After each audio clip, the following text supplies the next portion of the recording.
Supplements are probably the most confusing part for anyone remotely interested in physique development. Every fitness influencer has a different opinion. You walk into a supplement shop and there are hundreds of brightly coloured labels staring at you on the shelves. Greens powders, fat burners, test boosters, and more recently the nootropic craze that everyone is banging on about. But unfortunately, most of these do nothing. And if you don't have the basic training, diet and nutrition principles locked in first, no amount of creatine or mass gainer is going to give you the progress you're looking for. Unfortunately, nothing is going to change that, but in this video, I'll give you 5 supplements that are probably worth spending the money on. But before we get into the 5, the most useful piece of advice I can give you is to run your diet through the Chronometer app. Your supplement routine should ultimately strive to fill the gaps in your diet, and this will give you the exact micronutrients you're low in, and this should dictate what you choose to supplement on a daily basis. The general rule is, if you can get it from food, you probably should.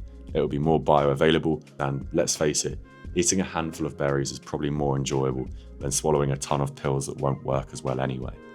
But let's talk about the 5 that will actually be the most useful for you to take. The first one being a good quality whey protein. This is purely a convenience play.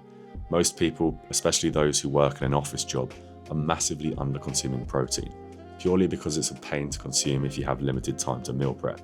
So whilst in an ideal world, we would get most of our protein from red meats, lean chicken, turkey, eggs and fish, sometimes throwing a scoop of whey and mixing it with water is the only option.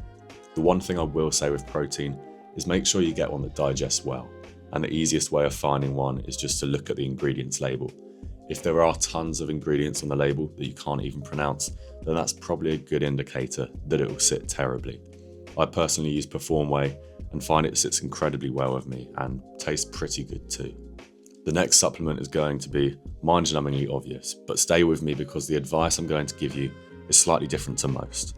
Most of you will benefit from taking creatine daily.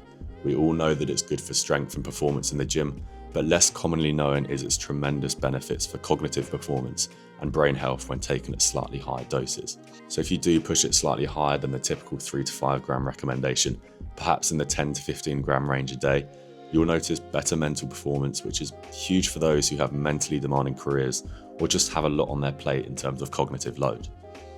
The third supplement that will be massively beneficial to most is vitamin D. Now, in an ideal world, we'd get this from the sun, but not all of us have the luxury of living close to the equator to bathe in the sun all year round.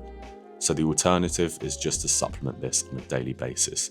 90% of us will be substantially deficient in this, and so taking 4,000 to 8,000 IU a day will have a huge impact on hormonal health, immune function, mood, and energy. The fourth I'm going to mention is a good quality cod liver oil. Again, we're coming back to reality versus an ideal world.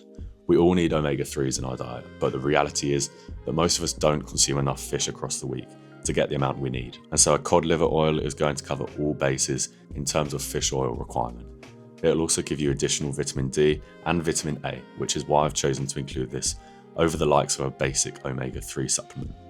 This is going to massively help you manage inflammation, control insulin sensitivity, and moderate overall metabolic health. So from my perspective, this is a non-negotiable. Finally, the list wouldn't be complete without magnesium, and this is probably the most important on the list, particularly for those who are incredibly stressed, as the more allostatic load we have, the faster we burn through magnesium reserves. Magnesium will support your nervous system, help you get good quality sleep at night, and encourage muscle recovery in between training sessions.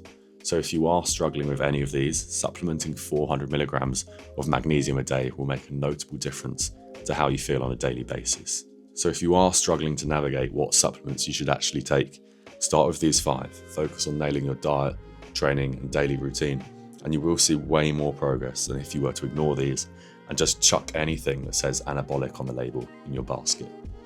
Hopefully this helped, and if it did, please drop a like, subscribe, and share with someone you think might find it useful. As always, the link to my online coaching application is in the description, as well as my free 8-day course that runs through the exact training, diet and routine principles I use with my clients to achieve exceptional results. Thanks for watching, and I'll see you in the next video.